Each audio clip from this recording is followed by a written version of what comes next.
Hello, and welcome to Day by Day True Crime Stories, the podcast where we explore a different crime or justice milestone from this day in history. I'm your host, Kona Gallagher, and today is May 31st. On this day in 1921, one of the most devastating acts of racial violence in American history began in Tulsa, Oklahoma.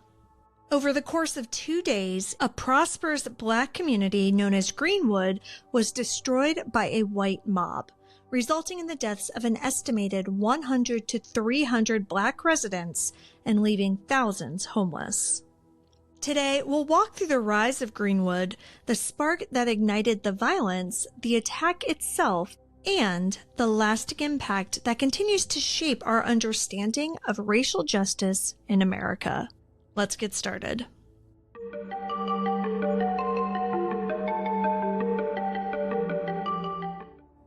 In the early 20th century, the Greenwood district in Tulsa, Oklahoma was more than just a neighborhood.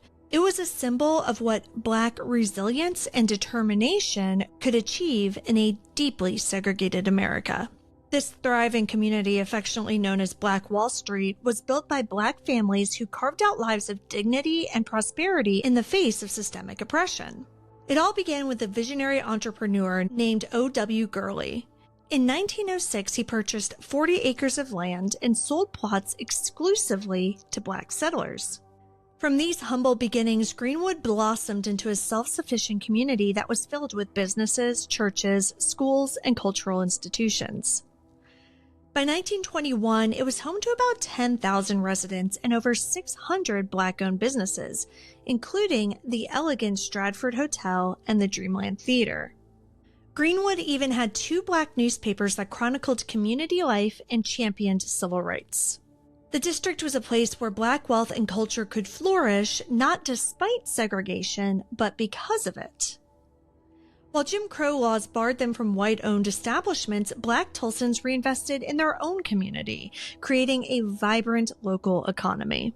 Money changed hands multiple times within Greenwood before it ever left its borders.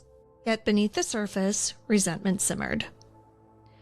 Many white Tulsans, particularly those who were struggling financially, viewed Greenwood's success with jealousy and hostility. It was a powder keg of racial tension that was ready to ignite. Still, for Greenwood's residents, life continued. But that peace would be shattered on the night of May 31st, 1921. It all started with a moment in an elevator. It was a chance encounter between 2 teenagers that, in another world, might have just been forgotten.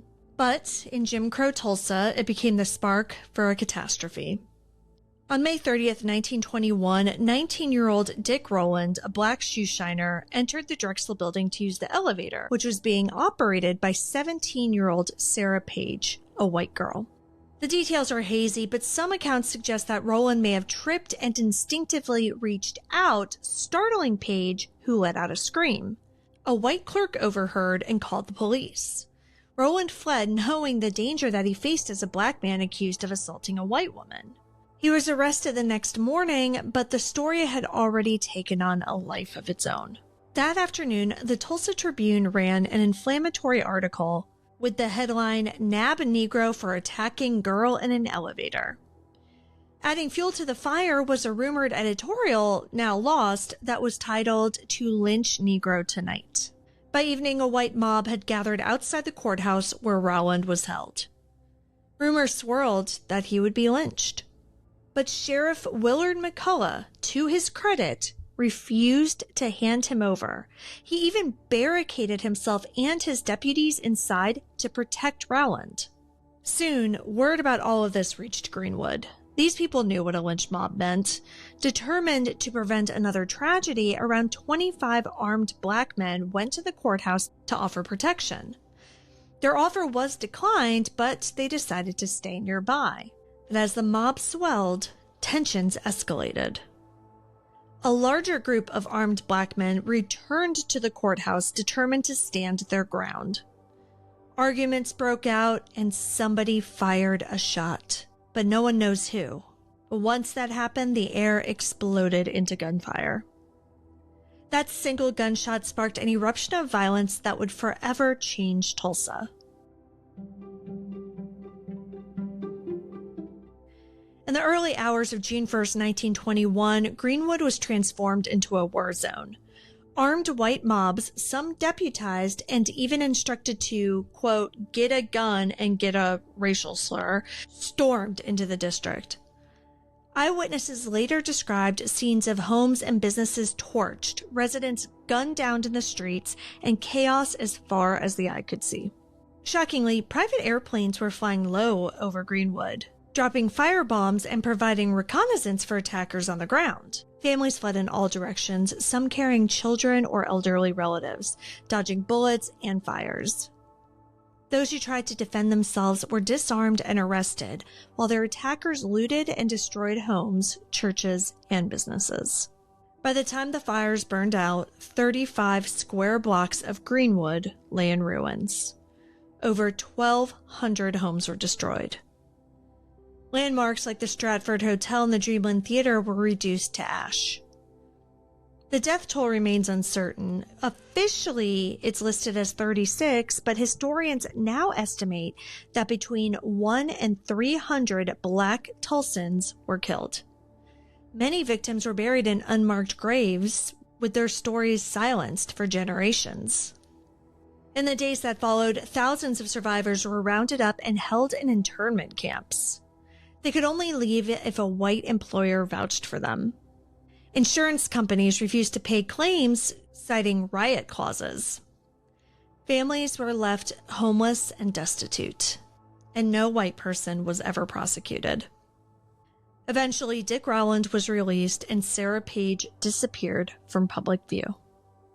For decades, the Tulsa Race Massacre was buried. It was erased from textbooks, omitted from conversations, and shrouded in silence. Survivors carried their trauma privately, fearing retaliation or disbelief.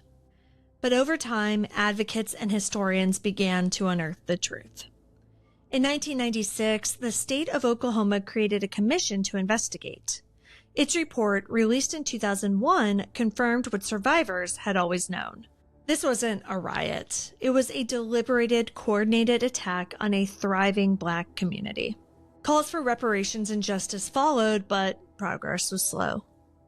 Survivors included Viola Fletcher and Leslie Benningfield Randall, who were just children during the massacre, shared their stories before Congress as late as 2021. In recent years, Greenwood has seen a resurgence of remembrance. The Greenwood Cultural Center, the John Hope Franklin Reconciliation Park, and the Greenwood Rising History Center now stand as tributes to the community. In 2021, on the massacre's centennial, President Joe Biden visited Tulsa, becoming the first sitting president to do so.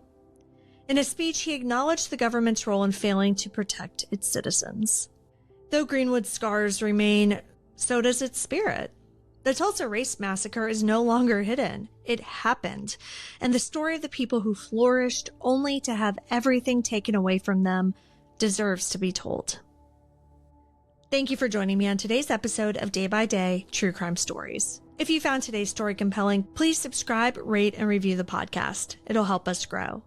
And be sure to join me tomorrow as we explore another significant event in true crime history. Until then, stay safe and remember that behind every headline is a life worth remembering.